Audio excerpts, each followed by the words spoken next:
Bonjour tout le monde, c'est Danny du site ispeakspokespoken.com. Aujourd'hui, dans cette vidéo de 10 à 15 minutes, je vais vous apprendre à conjuguer les principaux temps en anglais. Je n'ai pas voulu faire une vidéo trop longue, donc cette vidéo sera divisée en deux parties. La deuxième partie contenant les autres temps importants sera publiée dans quelques jours ou quelques semaines. Alors, d'abord, n'hésitez pas à commenter à la fin de cette vidéo s'il y a toujours quelque chose que vous ne comprenez pas, je me ferai un plaisir de vous répondre. Donc, la vidéo va se passer ainsi. Premièrement, je vais vous expliquer comment on utilise un certain temps et juste après, je vous montrerai comment il se construit, donc comment le conjuguer. Alors, il y a un petit bonus. Si cette vidéo atteint les 500 likes, je vous offrirai un cours complet sur la conjugaison. Donc, il y aura des PDF, des vidéos, des quiz, etc. Tout ça sur un site privé. Donc, cliquez sur like. Inscrivez-vous à la newsletter pour savoir quand le cours sera disponible et partagez la vidéo avec vos amis pour avoir plus de likes et plus de vues. Donc je ne pense pas que ce sera très compliqué parce que la conjugaison en anglais est plutôt simple.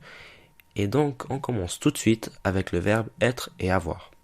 Donc là je vous présente juste le verbe être et avoir parce que c'est des verbes principaux et après je vous explique vraiment comment utiliser chaque temps. Alors commençons. Verbe être et avoir. To be and to have. Alors, le verbe être, il se conjugue vraiment pas comme les autres verbes au présent. Donc, il a trois formes différentes et aucune de ces formes ne reprend l'infinitif. Comme vous pouvez le voir, I am, you are, he, she, it is, we are, you are, they are. Donc, comme vous voyez, on n'entend jamais be et c'est vraiment différent des autres verbes. Donc, ça, c'est vraiment à apprendre par cœur. Sinon, il n'y a pas moyen. Mais to have, avoir, ressemble déjà plus aux autres verbes. I have, you have, he, she, it has, we have, you have, they have. Alors, vous voyez bien qu'ici on retrouve l'infinitif la plupart du temps pour I, you, we, you, they, et qu'on a la forme en S pour la troisième personne du singulier, he, she, it.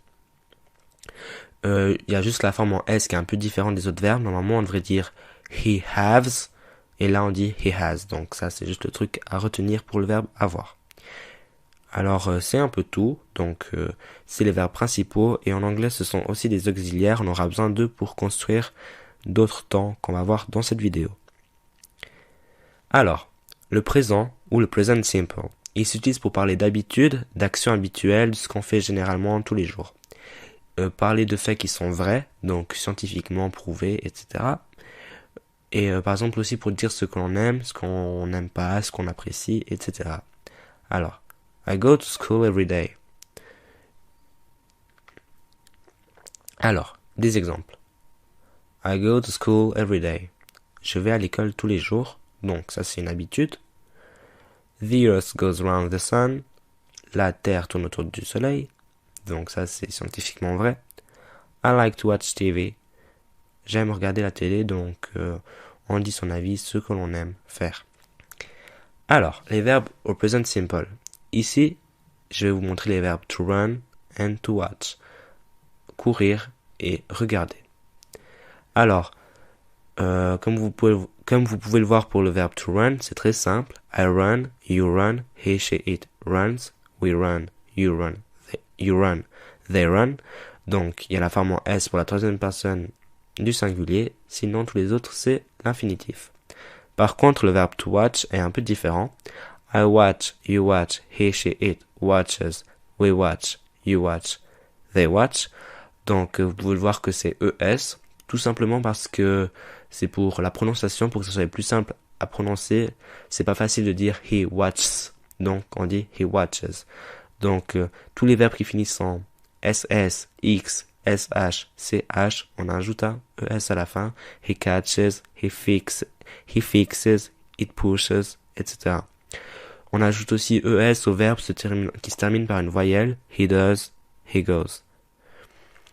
Et les verbes qui se terminent en Y en infinitif, ils se terminent en IES à la troisième personne du singulier. Donc to fly, he flies. To cry, he cries. Et il y a deux exceptions. To play, he plays. To pray, he prays. Alors, le présent continu. Juste j'aimerais vous dire que c'est pas une vidéo où je vous explique vraiment au cas par cas, donc là c'est une présentation générale de chaque temps, et plus tard je vous ferai une vidéo pour chaque temps où ce sera vraiment détaillé et précis. Alors, le présent continu ou present continuous s'utilise pour parler de ce qui se passe sur le moment, maintenant, parler de ce qui arrive ces temps-ci. Par exemple, les prix augmentent, les gens, et vous verrez d'autres exemples.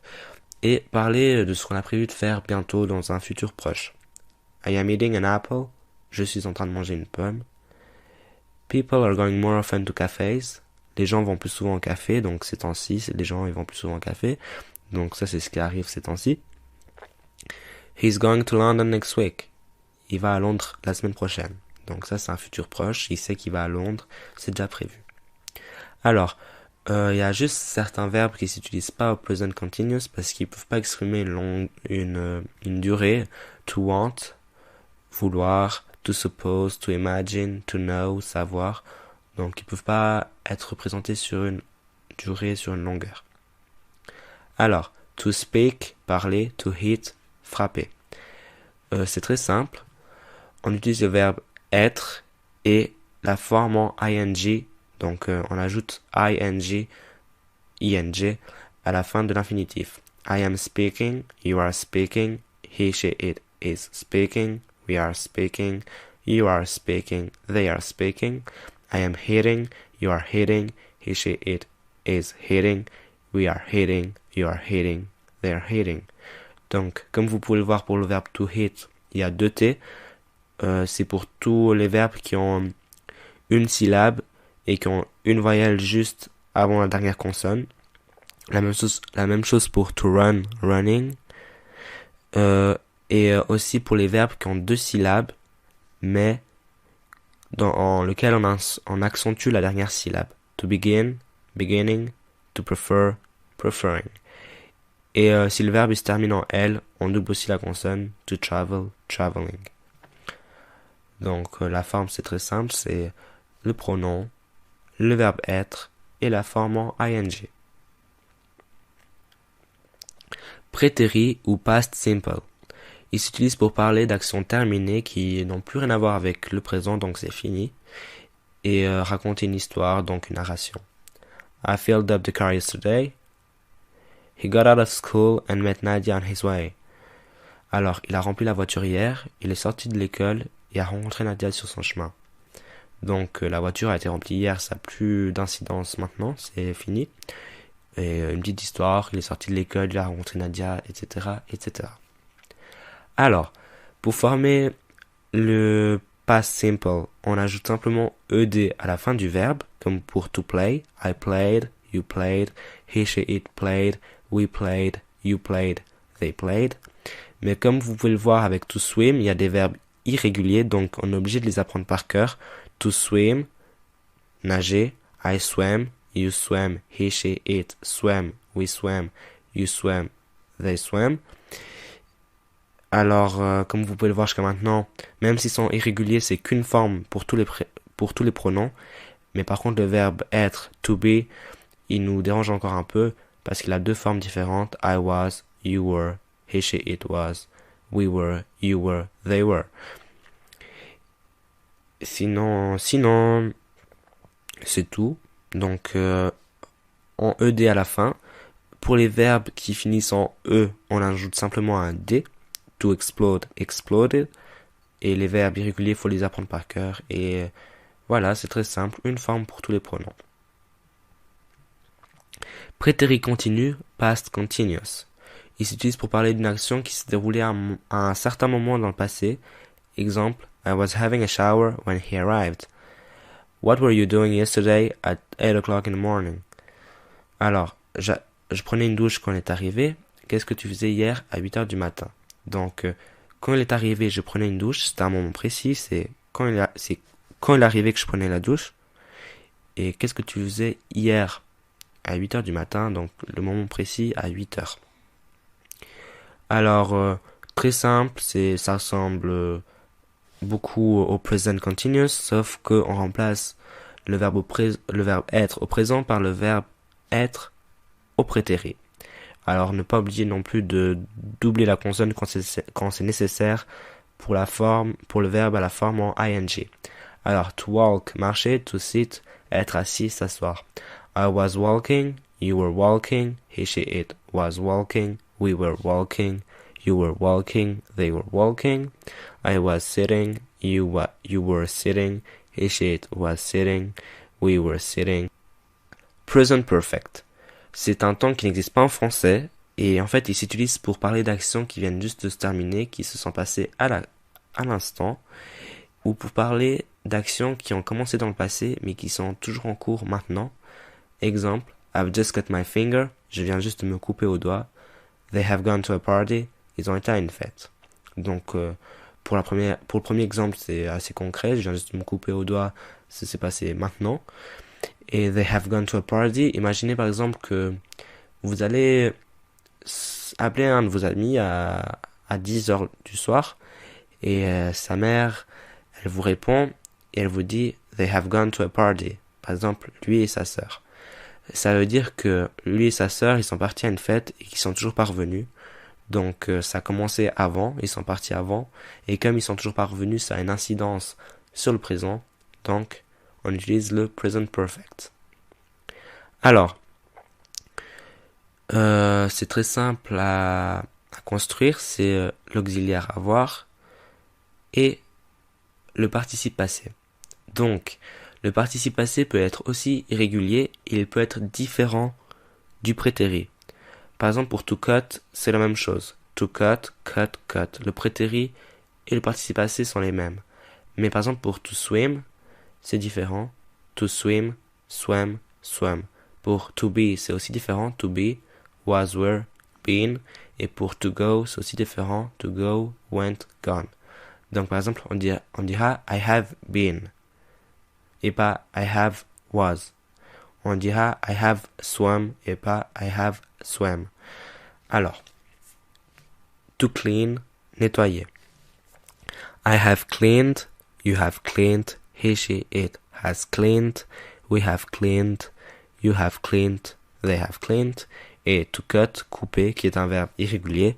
I have cut, you have cut, he, she, it has cut, we have cut, you have cut, they have cut. Alors, present perfect continuous. Il s'utilise pour décrire une action commencée dans le passé qui vient juste de se terminer. Même utilisation que et aussi la même utilisation que le present perfect, mais on insiste un peu plus sur la durée de l'action. I have been waiting for you all day. Je t'ai attendu toute la journée. He has been playing for hours. Il a joué pendant des heures. Quand on utilise le present perfect ou present perfect continuous, ça veut pas forcément dire que l'action est terminée. He has been playing for hours. Ça peut aussi dire il a joué pendant des heures, mais dans le sens il joue toujours maintenant. Donc c'est pour la construction, c'est le pronom plus l'auxiliaire avoir plus le participe passé du verbe être plus le verbe qu'on veut utiliser à la forme en ing.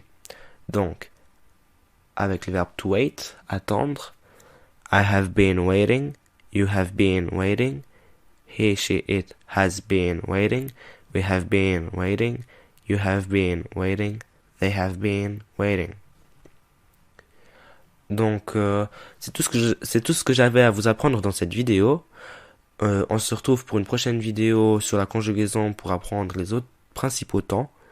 Mais pour l'instant, je vous laisse regarder une vidéo sur comment apprendre l'anglais facilement. Donc, pour vous organiser et pour découvrir des manières d'apprendre l'anglais facilement. N'hésitez pas à commenter cette vidéo pour expliquer ce que vous ne comprenez pas, pour donner des conseils à d'autres utilisateurs. Et n'oubliez pas qu'à 500 likes, je créerai un cours complet, mais vraiment complet sur la conjugaison anglaise, avec des quiz, des vidéos, des PDF, des images, etc. N'hésitez pas à vous abonner sur la chaîne YouTube pour voir les autres vidéos, pour recevoir des notifications quand je sors une prochaine vidéo. Suivez-nous sur Twitter pour être au courant de l'actu, pour recevoir des petits conseils, et aussi aimez la page Facebook pour car chaque semaine je vais essayer de poster quelques posts où je vous apprendrai des mots de vocabulaire, des règles de grammaire, etc.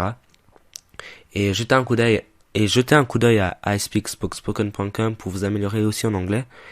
Et voilà, à la prochaine, merci d'avoir regardé la vidéo, n'hésitez pas à liker, au revoir.